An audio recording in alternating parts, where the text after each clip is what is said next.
Not every truth deserves to be shared. Some are meant to stay buried, beneath the dust, behind locked doors, and inside the silence of an empty house. We think uncovering everything will bring peace, but sometimes, peace lives in what we choose not to disturb. For years, I believed love meant knowing someone entirely, every dream, every flaw, every secret heartbeat between words. But now I understand, love isn't about complete understanding. It's about grace. It's about looking at the cracks and deciding they don't change the shape of what was once beautiful. The hidden room still exists, sealed, quiet, untouched.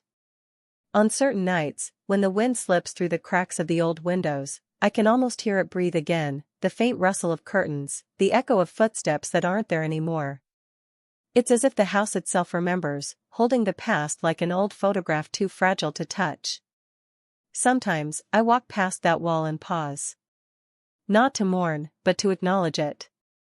Because the truth, once revealed, doesn't vanish, it simply changes form.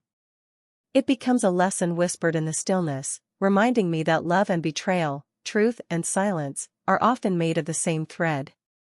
He kept his secrets not out of cruelty, but fear, the fear of losing what he loved most. And maybe, in a strange way, I understand that now. Because I too have chosen to keep the room closed, not out of denial, but out of mercy. It doesn't haunt me anymore. It reminds me that every story, every secret, is written somewhere, in the creak of a floorboard, in the scent of old wood, in the sigh of a house that's seen too much. And even when the people are gone, even when time erases their names, the truth waits, patient, quiet, unblinking, for someone brave enough to open the door. The next morning, I couldn't stop thinking about that wall. Even as sunlight poured weakly through the curtains, the memory of its cold surface clung to me. I stood before it again, the wallpaper, faded gold with small roses, looked harmless enough. But when I traced the edges with my fingertips, I noticed something uneven. A faint ridge ran along the bottom, like a line drawn to hide a secret. I bent closer and caught the faintest scent, dust, old varnish, and something metallic. My pulse quickened.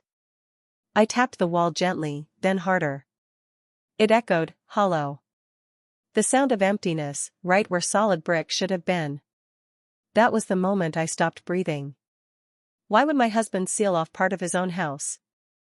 I searched the hallway for tools, anything to help me inspect it better. Inside an old drawer, I found one of his work gloves and a rusted screwdriver, like he had left them waiting for me. Kneeling beside the wall, I began to gently pry at the edge of the wallpaper. The paper tore softly, like skin, revealing the rough wooden planks beneath. Beneath one plank, I found a faint seam, too perfect to be random. It wasn't just a wall. It was a door, disguised and sealed long ago. I felt my heart hammer against my ribs as I leaned closer, noticing faint pencil marks on the wood. Numbers. Measurements. His handwriting. He had built this himself. But why hide it? Why never tell me, even after all those years together? Something in my chest tightened, a mix of fear and betrayal. I was about to stand when a faint sound froze me in place. A slow, creaking noise, distant, almost like something shifting behind the wood. I held my breath, listening. It came again, soft but deliberate. For a split second, I thought I heard breathing. I backed away, the screwdriver slipping from my hand and clattering against the floor. The sound echoed through the hall like a gunshot. My eyes darted around, but nothing moved. Only the house, quiet and still, pretending again to be asleep. But I knew what I heard. And that night, when I lay in bed, I couldn't close my eyes. Because behind that wall, something was waiting. That night, the house felt heavier than usual, like it was holding its breath. Rain tapped gently against the window panes, and the grandfather clock in the hallway ticked louder than it ever had before. I tried reading to distract myself, but every page blurred before my eyes. The air felt cold, almost damp, as though it carried something unseen. When the clock struck midnight, the sound seemed to echo too long, a hollow chime that lingered in the air. I looked toward the hallway, half expecting to see movement, but only darkness stared back. Then I heard it, faint, like a whisper through the walls. A soft, muffled sound, my name. Eleanor. I froze. The book slipped from my hand, its thud breaking the silence. I sat completely still, listening. My heart pounded so hard it drowned out everything for a moment. Then, there it was again, a murmur, coming from behind the wall. It wasn't the wind. It wasn't the pipes. It was human. I stood, the floorboards creaking beneath my bare feet as I crept closer to the hallway. The wallpaper glowed faintly in the moonlight spilling through the window. I pressed my ear to the wall, barely daring to breathe. A man's voice, soft, shaky, was whispering something I couldn't fully understand. Only fragments reached me, not ready, forgive me, please. The tone was unmistakable. It was his voice. My husband's. But he'd been dead for almost 2 years. I stumbled backward, covering my mouth to stop a scream. My knees hit the floor as I stared at the wall, shaking. My mind rushed back to the last days before his death, his long nights in the study, the way he'd jump whenever I entered, his tired eyes that seemed to carry guilt. He used to say, "Some things are better left alone, Ellie." At the time, I thought he meant grief. Now, I wasn't so sure. I stayed there for what felt like hours, staring at the wall as if it might move. The rain grew louder, the house colder, the voice silent once again. But as I finally stood to leave, I saw something I hadn't noticed before. At the base of the wall, near the floorboard, a tiny crack had appeared. And from it, a thin draft of warm air was leaking through, carrying a faint scent of smoke and something sweet, like old perfume. Whatever was behind that wall, wasn't just a memory. The morning light crept weakly through the curtains, turning the room a dull shade of gold. I hadn't slept a minute. My teacup sat untouched beside me, the liquid gone cold hours ago. Every sound in the house, every creak, every sigh of wood, now felt deliberate, alive. I told myself it was grief, imagination, maybe even loneliness, but deep down, I knew better. Something was calling me, not from outside, but from within. As I stood, my eyes caught the glint of something metallic on my husband's old writing desk. His drawer had always been locked, he never allowed anyone near it. But that morning, the drawer was slightly ajar, as if waiting.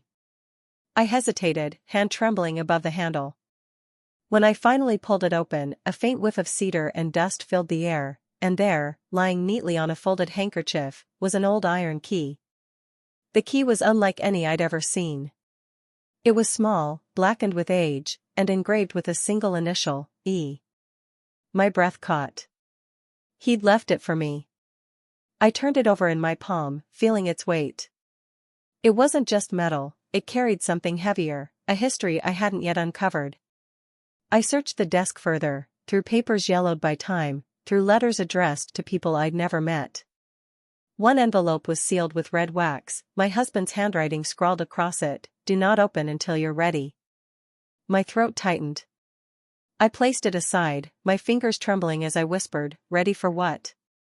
And then, as if to answer, a sudden thump echoed from the wall behind me, the same wall where I'd heard his voice the night before. The sound was softer this time. Almost expectant. Later that day, I followed the sound again, to the far end of the hallway where the wallpaper had begun to peel. I pressed my hand against the same section of wall where the draft had seeped through.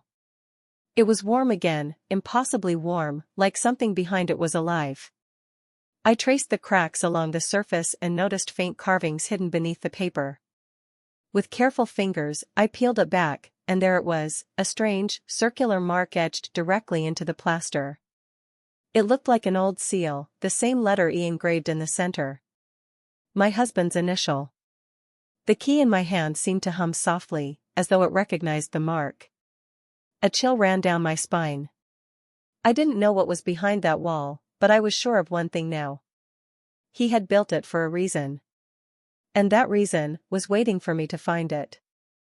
I stood slowly, letting the room feel my presence more than my words. Every eye turned toward me, curiosity and unease mixing into a tense silence. My daughter's smirk faltered slightly, sensing something in my calm that she hadn't anticipated. I held a small envelope in my hands, plain, unassuming, yet heavier than any weight she could imagine. The paper seemed to hum with the power of the truth it carried. "I think it's time you knew," I said softly, voice steady, letting the words hang in the room like fog, dense, inescapable, and full of hidden danger. A faint shuffle of feet echoed, the air itself seemed to pause, waiting for the storm I had held at bay for so long. Hands slightly trembling, I placed the envelope on the table, letting it catch the light like a beacon. My daughter leaned in, curiosity sharpening into unease. The room, once filled with casual chatter, now felt like a theater awaiting its climax. Everyone's attention was on the envelope, the silence pressing against their chests. I watched her fingers hover above it, hesitant, as if she could sense the magnitude of what she was about to uncover. My own heart beat steadily, a quiet contrast to the storm of emotions building around me.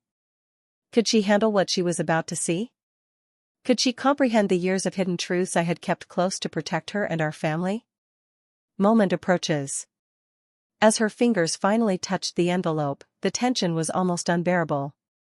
Every breath felt heavier, every tick of the clock louder, as if marking the countdown to revelation.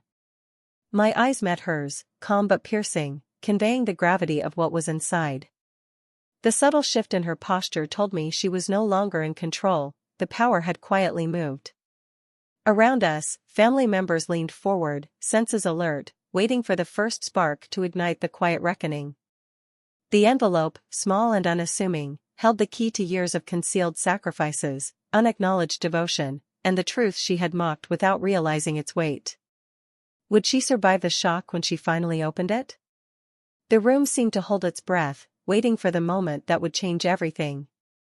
The envelope trembled slightly under her fingers as she pulled it open, and the room seemed to grow colder in that instant. Eyes widened, breaths caught in throats, the soft clinking of silverware forgotten. My daughter's face shifted from smug amusement to confusion, her jaw tightening, lips parting but no words coming out. I could feel the air thickening, charged with disbelief and the quiet weight of hidden truths.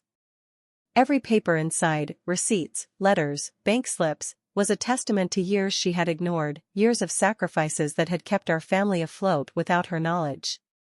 Her hands hovered, shaking, as if the truth itself might burn her. Then the first gasp escaped her lips, sharp and unsteady. Whispers erupted around the table, family members leaning closer, eyes darting from her to me, trying to comprehend the unfolding revelation. The laughter that had mocked me earlier dissolved into stunned silence, replaced by awe, confusion, and shame. I said nothing, letting the room absorb the weight of the evidence. Every glance she cast around the table betrayed panic and disbelief. Could she believe that what she had mocked so easily was, in fact, the backbone of her own comfort and security? Her smugness had vanished completely, replaced by a fragile vulnerability I had never seen before. The envelope lay open, exposing the reality she could no longer deny. The family's gaze shifted subtly toward me, a mixture of respect and astonishment, as if the truth had rewritten the balance of power in the room. I finally spoke, softly, letting the words land like a measured blow. "All these years, everything you laughed at, it's what kept this family together." My daughter's hands fell away from the envelope, and a tremor ran through her shoulders, the first crack in her carefully constructed pride. Could she recover from this revelation, or had the truth reshaped her perception forever? The room waited, tense, knowing this was only the beginning of reckoning. After the initial shock settled, a heavy silence filled the room, broken only by the faint ticking of the clock on the wall. My daughter's eyes shifted repeatedly between the envelope and me, as if trying to reconcile the girl she knew with the truth now before her. Each receipt, each note, each meticulous record spoke louder than any argument could have, years of quiet sacrifice that had gone unnoticed, dismissed as ordinary or assumed. I watched her lips press together, her hands tightening in her lap, as if grasping at understanding. The laughter she had directed at me earlier felt like a distant echo, swallowed by the gravity of reality. Her eyes glistened with a reflection of shame, the kind that arrives not from punishment, but from knowing she had misjudged someone she loved. I saw her memory flicker, childhood birthdays when I stayed up late making sure her meals were perfect, the countless times bills were paid quietly to shield the family from worry, the nights of worry I endured so she could sleep safely. She swallowed hard, her throat tight, finally seeing the invisible work that had sustained everyone she cared about. Could she truly comprehend what she had dismissed as embarrassing before? The realization slowly began to dawn, threatening to overwhelm her pride. Acknowledgement. I took a deep breath, letting the silence stretch between us like a taut wire. No words were needed, her gaze, heavy with understanding and guilt, conveyed more than any apology could. The family, watching, felt the shift too, the subtle rebalancing of respect that had been absent for far too long. For the first time, she seemed small, not in a cruel way, but in the humbling presence of someone who had quietly carried the weight of responsibility for years. I allowed a gentle, almost imperceptible smile to touch my lips. The question lingered in the air: would she allow this moment to teach her humility, or would she retreat behind her stubborn pride? Only time would reveal the answer, but the seed of change had been planted. The room felt heavier, charged with the weight of truth, as if every object, the flickering chandelier, the glasses on the table, even the faint scent of roasted turkey, had absorbed the tension.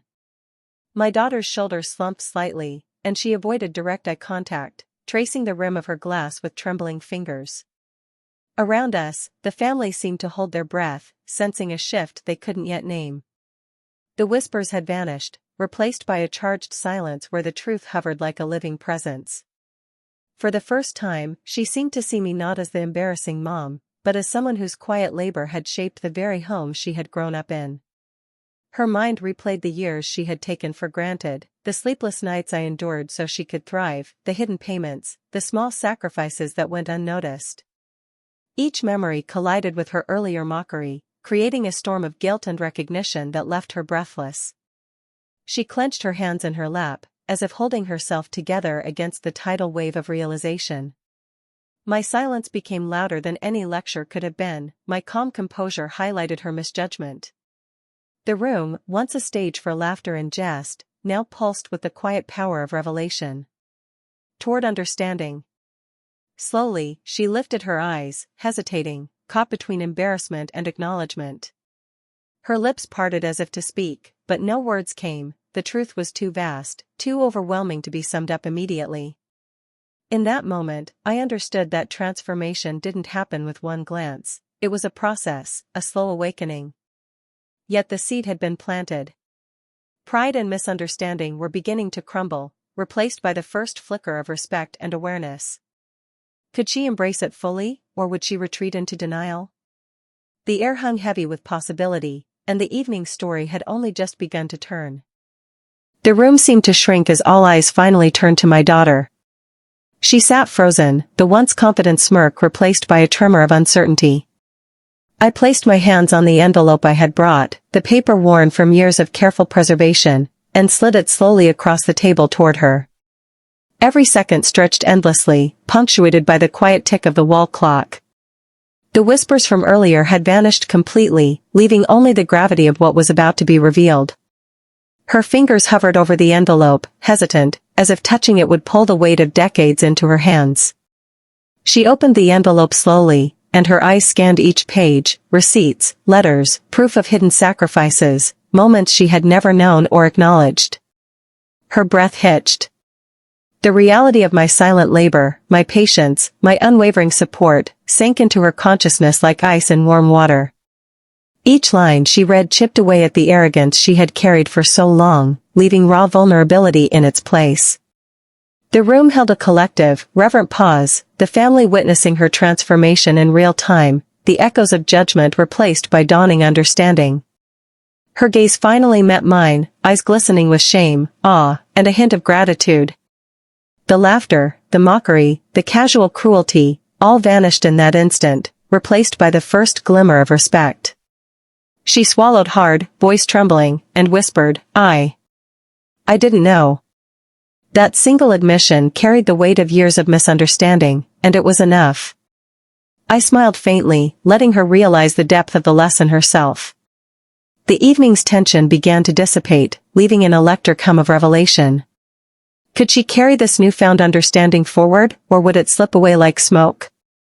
The answer lingered, unresolved, but the door to change had opened. The night had deepened, shadows stretching across the dining room as the tension finally began to ease.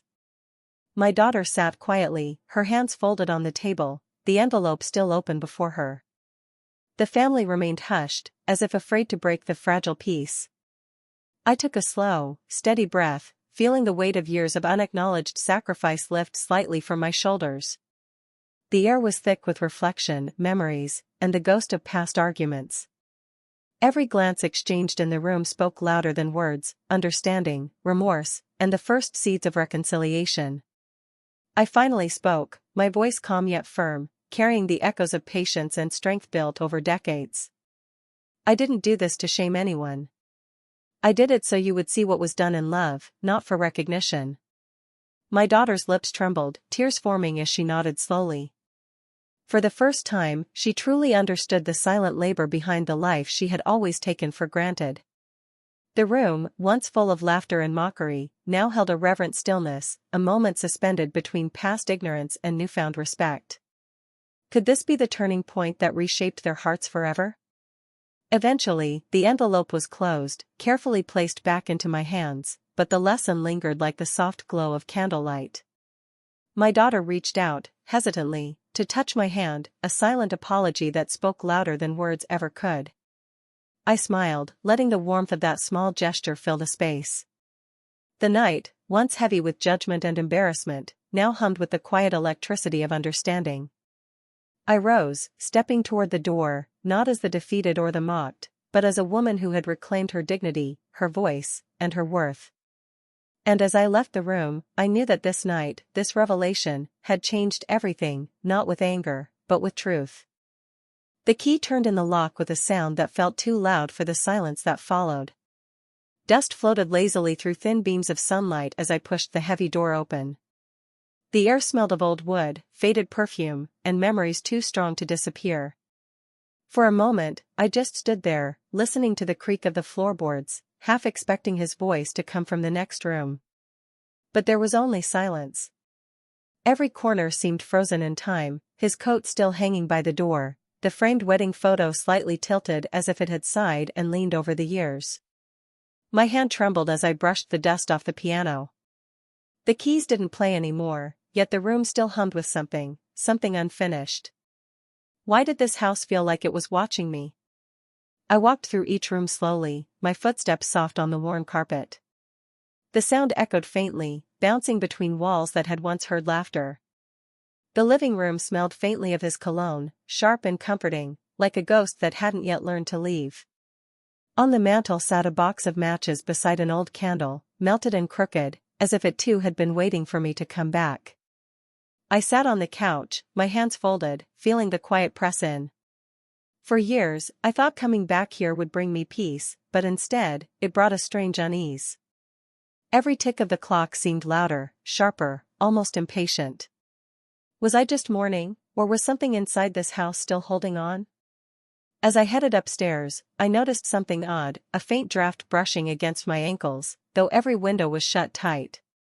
The hallway light flickered, casting long shadows that crawled along the wallpaper. I followed the draft until it led me to the end of the corridor, to a wall that looked wrong. The wallpaper there was slightly peeled, the pattern not quite aligned. When I pressed my palm against it, it felt cold, colder than the rest of the house. I stepped back, staring at it. For a long moment, I told myself it was nothing, just an old wall in an old house. But something deep inside me whispered otherwise. Something was behind that wall. When my husband died, people said I was lucky, lucky to have the house, lucky to have memories, lucky to have peace. But peace doesn't knock at your door at 2 a.m. It whispers from the walls. It creaks from a place that shouldn't exist. I used to think I knew every inch of that house, every floorboard, every sound. Until I heard one sound I didn't recognize, coming from behind a wall that wasn't on any blueprint. And when I found it, the hidden room, I realized the man I loved had lived a life I never knew. A life built on secrets. And some secrets keep breathing even after the person is gone. But before I continue, make sure you're subscribed to the Old Folks channel and let me know in the comments where you're watching from. We love to see how far our stories travel.